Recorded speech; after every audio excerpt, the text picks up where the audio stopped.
All right, welcome everybody. Mil-Spec Ops Monkey here. It is Tuesday, February 16th, 2021 at about 10 a.m. Central Standard Time, coming to you from the great frozen state of Texas, where it is currently about 7 degrees outside. And so without further ado, we're going to jump right on in and take a look at the TFRs over the United States. And currently we have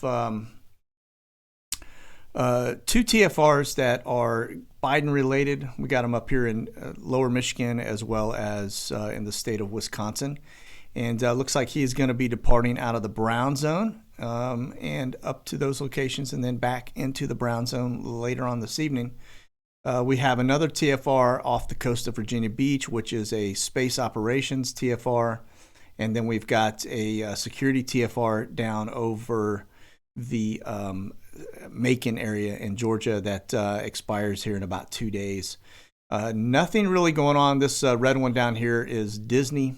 That is a permanent TFR, just like the one up over the brown zone in DC. All right. We have nothing in southern Florida in terms of Tampa or over here in Mar-a-Lago, Trump related. And so that is not a good sign that he doesn't have a TFR around him. So, okay. So those of you that aren't familiar with TFRs, those are temporary flight restrictions, and they basically go from there's yellow and there's red, okay? And so the red ones seem to be a more permanent or a long-term TFR, and the yellow ones seem to be very short-term. So that is just my observation. I don't know that for an absolute fact, and I have yet to find anybody that can tell me what they really are. So anyway, without further ado, let's get over here to the other TFRs that are going on. We still have one that's active. This has been here for probably a year on and off. That's along the Texas border, all right? And then we've got another red one down here that's in the Southern California border down near Baja. And then also right here, Beale Air Force Base, which is a permanent red security TFR. So let's get away from the TFRs and let's go take a look at our actual flight map for today. All right. So it looks like we currently have about 73 aircraft up, but it's still early in the morning, so that's kind of expected. That's, normal range is 250 on an average day. And so I expect we'll probably see something about that same level later on this afternoon. All right. And so if we go through some of the aircraft, I'm going to deep dive a few things just so you guys, we can talk about them a little bit. I've had a lot of requests where people have asked me to kind of point a little more information on the aircraft itself, because I can say C-17 and a lot of people don't know what that is. And so we're going to delve into a couple of aircraft that I talk about regularly, and then we'll look at the F-35 a little more detail. Okay. All right. And so speaking of F-35s, looks like we've got one right now that is at Nellis Air Force Base. And that one is just gotten off the ground. So it just took off. That is a A variant. So an F-35A, which is that's going to be a CTOL, which is conventional takeoff and landing. That's an Air Force variant. Okay. So that's U.S. Air Force F-35. All right. And so that one's taken off. And like I said, we're going to delve into the F-35 Lightning here shortly, and I'll show you the different type of variants and things of that nature, just so you guys can kind of get a feel for what the F-35 is all about. All right. And we've got a 767 Pegasus, which is a KC-46. Now, that aircraft is an air refueler, and that thing is on ground, probably about to take off here in a minute as well. Now, I will tell you from the news out of Nellis that we just concluded a red flag as of February 12th. Published on January 22nd is now expired. And so we don't have any active red flags going on. And so I think last week when we saw all of the air refueling activity going on around the U.S., that could have been related to some of the red flag activity. And so, and for those not familiar with a red flag, that's just basically a military exercise where they'll do fighter competitions and bomb runs and just different things like that. And so they basically simulate a wartime environment. All right.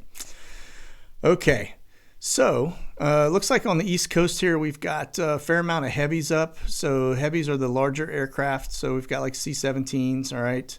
And we got some E6s, so we'll take a look at the E6 aircraft here in a minute so I can show you guys. The P8 Poseidon is also up.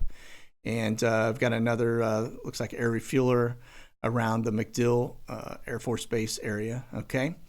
And let's see, another P8 over here. And so I've got a couple P8s up, which is interesting, all right? 3 P8s actually that we see. So we'll take a closer look at the P8 Poseidon here shortly. I'll tell you a little bit about what that aircraft does. Looks like we got a C-130 off the East Coast and some C-17 Reach and some C-5s, which C-5 Galaxy, that's a massively large aircraft. And for those not familiar with that, let's see if we can pull up some information or a picture. All right, so you guys can see this thing is absolutely massive, all right? You can put helicopters and all kinds of stuff inside of this. And so it's the largest American aircraft that's out there from a military perspective.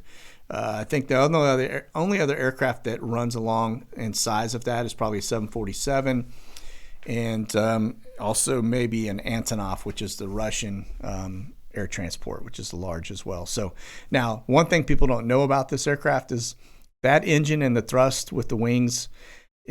Although it is absolutely massive, and if you were to take somebody and stand them beside that tire right there, that tire is probably about 4.5, 5 feet tall.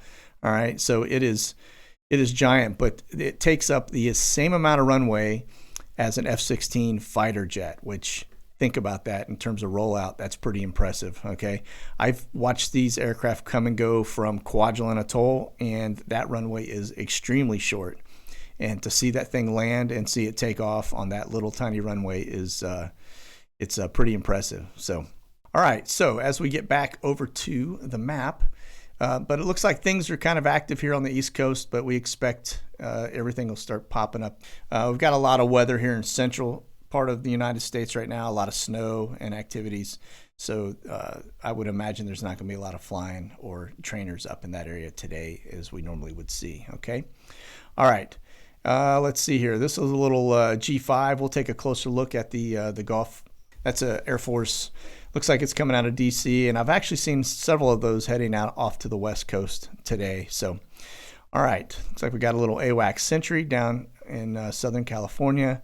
AWACS, that is air traffic control for, well, basically airborne air traffic control. So it's a Sentry, and it's got the little radar dish on the top of the aircraft. Got a Navy P3 out doing some runs off of, looks like the coast of San Diego. And that's a Sub Hunter, so you guys know. All right, so now let's go take a quick look at Guantanamo Bay. All right, looks like everything is on normal, at least arrivals and departures for today. That right there is a contractor jet. That's a little Lear 45. Okay.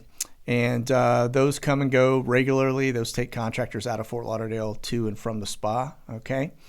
And it looks like on our board, everything is normal operations, which is a good thing, okay? We want to see normal operations. It also tells me that when we were seeing the out-of-sequence and out-of-tempo aircraft over the past 4 years, that that is more than likely we were seeing prisoners going down to the spa, because we're not seeing any of that activity over the last 30 days, and I would have expected it to continue because it was on a slight uptick there towards the end of Trump's presidential run. And so, all right, now this bird right here, Gitmo 844, that is a Beech BE-20. It's a little twin-engine turboprop aircraft, small. It's a small aircraft. That is the base commander, okay? And so that aircraft is assigned to him, and he will fly it to and from Florida, Jacksonville Naval Air Station down to Guantanamo Bay on a pretty regular basis. So don't really see that on the board very often, okay? But it's on there nonetheless, so we will talk about it, all right? And last week we had a medical flight that came out of Tampa, went over to Guantanamo Bay, and then up to Washington, D.C., or AKA the Brown Zone, okay? And but that was last week, and so this was from last Friday up to today, okay? So, all right, now we're going to pop over to XPL Honduras. Now, This place, we've got some Reach aircraft. These are going to be supply runs, probably C-17s or C-5s out of Charleston, South Carolina. And then what looks like one that came up from the south to XPL Honduras. Now, this little one here, this N8BG, this is an aircraft that we have seen frequent over the past year. I don't know who it is or what they do, but I will tell you it's a little bit suspect.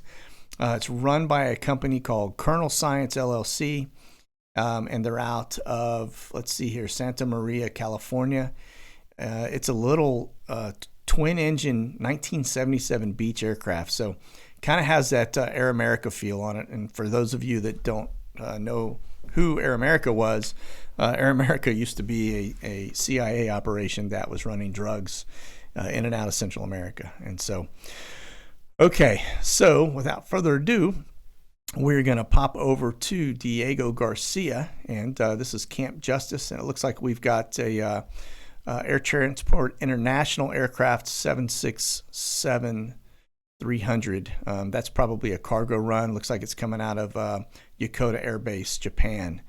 And so looking like normal operations. So you expect to see supply runs out there because they don't have any other way to get food. All right. And so that is probably just normal business. All right. So nothing to see here. Okay. So let's head off to our aircraft that we've been watching. All right. It looks like a lot of them are actually down for maintenance right now. So this is our 331 CK. This is our Kalita Bird. Now, I will tell you, this one actually departed Miami, headed back up to Oscoda, Michigan. And so it is into the maintenance cycle. All right. And so for those of you not familiar, this is your 737 Kalita Bird. Definitely an agency bird. And they use this one, have been using this company for quite some time. All right. But for those not familiar with Oscoda, Michigan, we'll take just a quick gander up so you guys can see what I'm talking about. Now, this is in the UP, right? This is Lake Huron. Right now in the wintertime, this giant lake actually freezes out almost, I don't know about all the way across, but it freezes pretty far out. It's a pretty amazing sight. There is cold, and then there's Oscoda, Michigan cold. All right. So we're going to delve into this. Now, I will tell you, this base location where the aircraft is going in and out of, this used to be Ward Smith Air Force Base. It was a B-52 SAC base, and it has been there for a while. Now you can see as we look closer at this right here used to be the alert pad, and it's no longer an active base. Okay, it has been closed, and what they operate now are the maintenance operations. So it's an MRO, which they call maintenance, repair, and overhaul facility. And they have a lot of hangars set up. These hangars are heated. And so Kalita operates out of that location, and that's where they perform all their maintenance. So why on God's green earth would anybody want to live up there? I have no earthly idea. I visited it there for about a week at one point, and you couldn't get me out of there fast enough. So it is dang cold. And anyway, all right. So that is what Oscoda, Michigan looks like. And that's what I'm talking about when I say that, they've got a maintenance operation up there. That's where this is. Okay. All right. So back to where we were. All right. And so now we're going to just take a quick look back at our N312FU. That's our Maxwell bird. If you guys remember, that one was associated and seen down in Guantanamo Bay around the time Maxwell was arrested. And so I would imagine that based on the amount of flying that it's been doing, that it is now down for maintenance as well. I don't know, probably not anything heavy, but definitely has been down for about 4 days on ground. So, all right. So we'll see that one pop back in the schedule. We'll keep our eye on it as well. All right, and so now we're going to head over to the Department of No Justice aircraft, N721AL. Now, that aircraft, we watched it land about 2 weeks ago in Toronto, Canada, and I would guess that thing is also under maintenance right now, and so that will probably, as soon as it returns to service, we will get our eyes back on and see where it heads, okay? So looks like it's down for maintenance, probably going to be there another couple weeks, and then it'll be back in. Given the fact that it's been there for 2 weeks, my guess would be that it is probably in a heavy maintenance schedule. So it's probably a C or a D check. Okay. All right. And so now let's head over and look at the latest and greatest with our Phoenix birds. Now this is N163 PA. It landed about an hour and 24 minutes ago, and it looked like it came out of Washington, D.C., aka the Brown Zone, down to Cartersville, Georgia, which is its base location. All right. All right, and we'll keep our eye on this one as well. Now these have been popping in and out. Now the other gray birds, 183, 173 PA, both of those are on ground right now, so I haven't seen them. They're actually haven't flown in about 2 weeks, so they also are probably going through maintenance. All right, so we will watch these things all exit out of the maintenance cycle and back into service, and then we'll keep an eye on where they head. All right, okay.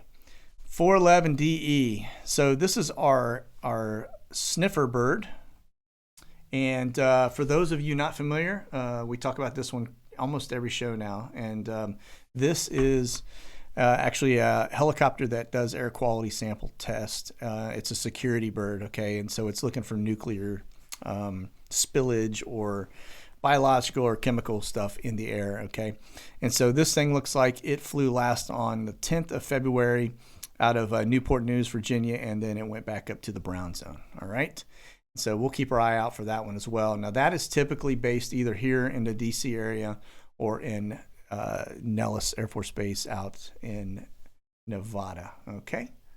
So now let's go take a look at some of the birds we've been talking about. And for those, we were over here a minute ago, we were watching, and we had some E6 Mercuries that were flying. And so we're going to take a little bit of a gander here down in this general area. Okay. All right. So there's our tanker. This is our P8 Poseidon. And there's an E6. Okay. Now, for those that aren't familiar with an E6, I'll show you a picture of the aircraft, what it's doing. All right. So this is our E6 Mercury. All right. And so this is a manufactured by the Boeing company. That thing usually cruises at above 40,000 feet. It's got a pretty nice high ceiling. All right, now the E6 Mercury is basically an airborne command center, and it's used to basically coordinate ICBM activities and also work with ballistic missile submarines that are at sea. Okay, so if we were to get into a wartime situation, this aircraft would actually help coordinate launch efforts with submarines. All right. And so it's a pretty impressive bird. It's got a range of about 6,600 nautical miles or 7,590 miles. After about 6 hours, it can fly back. All right. And so it's a pretty impressive bird. All right. So this is our P8 Poseidon aircraft. You guys can see this thing's been doing some routes down over Florida. Typically, it's out over the water. This aircraft has actually been replacing that P3. That P3 aircraft is an old airframe, but it's a sub hunter. The Navy still uses it a lot. But the P8 Poseidon, so you guys can see it, is basically just a modified 737. It's got a lot more capabilities. It's got the ability to drop armaments and things of that nature. So it's got you can drop torpedoes and cruise missiles as well as mines and different things into the water to disrupt other enemy subs. Okay, this thing has been in service since about 2004, and so it's a pretty impressive aircraft, and in terms of communicating with our subs as well as tracking and hunting down other enemy submarines. So, all right, now let's get into one of the other things I was going to show you. One of the aircraft that we do talk about, we see quite often, are the C-130s. Now, I will tell you, there's a multitude of different variations of the C-130. This one is, they use them for cargo. They use them for going out and doing hurricane hunter activity, but they also use them for gunships. They use them for air refueling. And so the C-130 air refueling activity, as you guys can see from this video, is a capability that's pretty impressive. It is different. It's got the catch basket, and it's you can refuel helicopters and all kinds of different aircraft with that because they have the ability to slow down. C-130 doesn't have the same high speed, high altitude air refueling capabilities as as we see with these other aircraft. And so this is a KC-135 air refueling tanker. Now it's got a solid boom, and as you can see, these fighters will roll right in on it, and as well as large aircraft. Okay, but that's a stiff boom versus that catch net that the Navy likes to use, or the Marines like to use. Okay, and just to show you, these are dignitaries. They also call them C-37A aircraft. All right, but just so you know what these things look like and give you kind of an idea. But this is what the Gulfstreams look like. So you can see they are very nice aircraft, and we typically will see. Normally it's the director level staffs that I'll see on this, or chief of staff, military guys that'll be flying on those aircraft. So, but they are pretty impressive. They have a lot of range. I think these things can go like 3,400 nautical miles on one tank of gas. And so that, if you go look at, let's go 3,400 miles nautical, that's 3,912 miles. That they can fly on one tank of gas, which will get you pretty much just about anywhere you need to go within 1 or 2 stops. Okay. Now, the other thing, let me get over here. I want to show you as we get through this.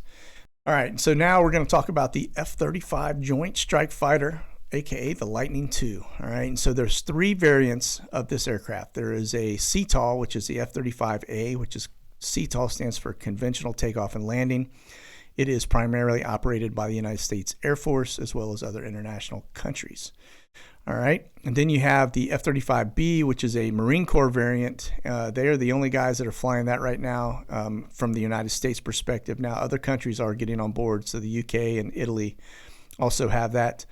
Now, this aircraft actually has a lift fan, and it's the one that you see hovering. Okay. And so it's a pretty impressive aircraft when you think about it. The helmet on this thing, when the guy has his helmet on, the pilot is flying, he's landing on a carrier deck. When he looks down between his legs, there are optics all around this aircraft.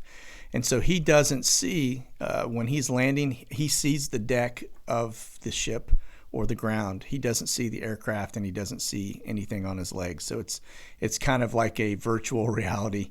It's pretty cool, but those optics are all around the belly and the wings and everywhere else, and so it's all coordinated with his helmet as he goes to land.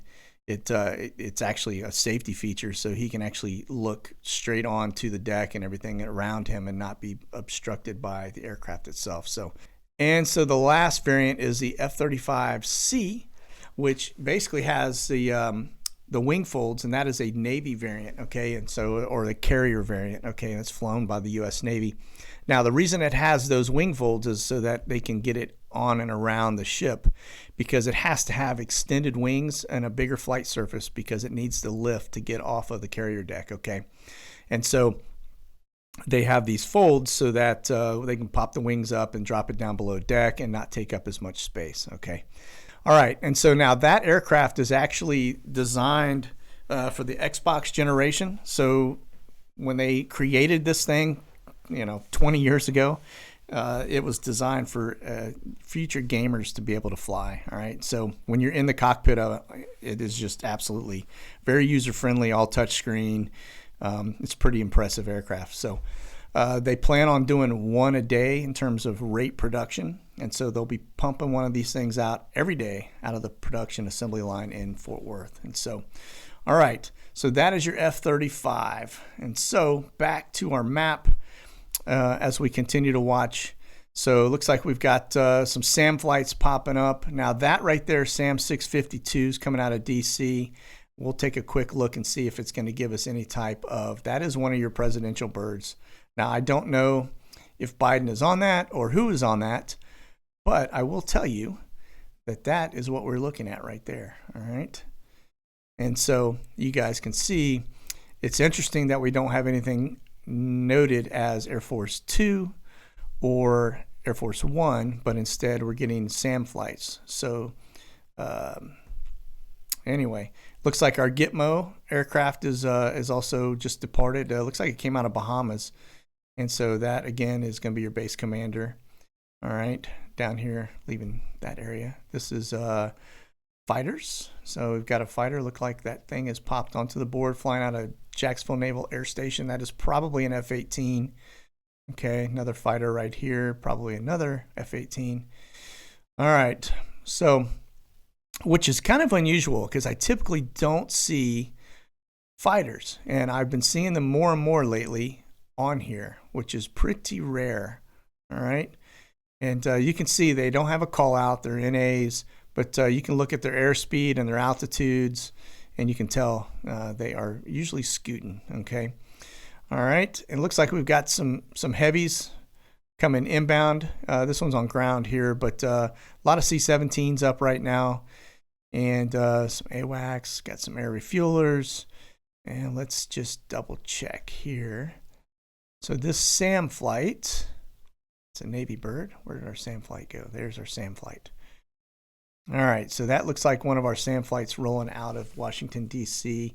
That could actually be Biden, but I just find it fascinating that we're not calling anything by its real name, Air Force One or Air Force Two. So pretty crazy. All right, now this Terra bird that you guys see, this one right here, that's a whitetail, and we've seen that a couple times. That one is made for international incidents. So if there's something going on around the world, they'll actually assemble a team and off they will go into, it's just kind of a neutral looking aircraft, but that is what that is. All right, so when you see that heading internationally, that's usually there's an incident or a response team headed outbound. So pretty crazy, but that right there could actually be Biden. I don't know, I have to go and look at his flight schedule, but that, you know, those flights can be anything from presidential to you know, Secretary of Defense, you know, anything like that. So all right,